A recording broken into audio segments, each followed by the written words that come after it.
జై శ్రీరామ్.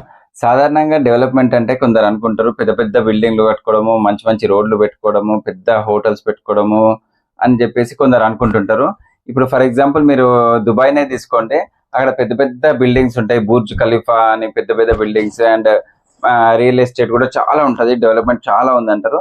బట్ వాళ్ళు ఏంది ఇప్పుడు పక్క దేశంలో యుద్ధం అయితే వాళ్ళు తినడానికి తిండి లేదు. వాళ్ళు 10 రోజులు ఇప్పుడు యుద్ధం అయితే వాళ్ళ దగ్గర తిండి లేదు. వాళ్ళు ఆల్మోస్ట్ అన్ని దేశాల మీద ఇప్పుడు ఆధారపడి ఉన్నారు తిండి కోసము.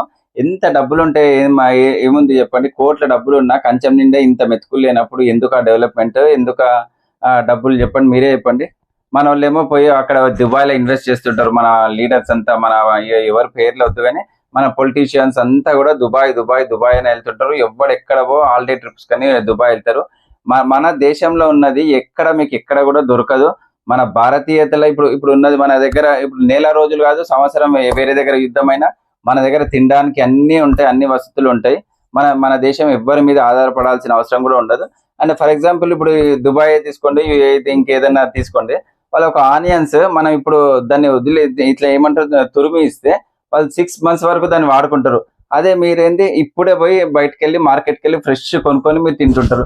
డెవలప్మెంట్ ఏది కావాలి చెప్పండి? మీకు అట్లా కుళ్ళిపోయి తినడము, ఫ్రిడ్జ్ లో పెట్టుకోవడం కావాలా, లేకపోతే అప్పటికప్పుడు వండుకొని తినడం కావాలా? మీకు మీకు ఏది కావాలి? మీకు డబ్బులు కావాలా, నాణ్యత కావాలా, రుచి కావాలా? మీరే చూసుకోండి. ఈ రోజు మీరు చూసినట్టయితే లులు మాల్ అతను 100 tons ఫుడ్ మన ఇండియా నుంచి అక్కడికి దుబాయ్కి ఎక్స్పోర్ట్ చేసుకుంటారు. అండ్ ఇంకొకటి యూఏఈలో కూడా, యూఏఈలో మన వాళ్ళు, యూఏఈలో దుబాయ్లో మన వాళ్ళు, రాజస్థాన్ వాళ్ళు, గుజరాత్ వాళ్ళు ఆల్మోస్ట్ ప్రతి ఒక్కరు కూడా వాళ్ళకి షెల్టర్ ఇస్తున్నారు. షెల్టర్ ఇచ్చి వాళ్ళకి ఫుడ్ పెడుతున్నారు.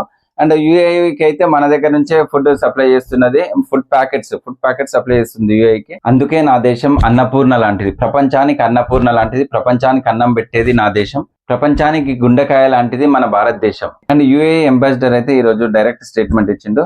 మోడీ ఒక్క ఫోన్ కాల్ చేస్తే యుద్ధం ఆగిపోతుంది అని చెప్తున్నాడు. సో మోడీ గారికి ఎంత పవర్ ఉందనేది మన ఇక్కడ వాళ్ళు జేఎన్యూ నుంచి మన ఈ ఏమో బ్యాచ్ అంటారు కదా, వాళ్ళు చెప్పనవసరం లేదు. ఆ యుఏఈ వాళ్ళే చెప్తున్నారు మోడీ గారు ఒక్క కాల్ చేయండి వాళ్ళకు యుద్ధం ఆగిపోతుంది అని చెప్పేసి. జై శ్రీరామ్.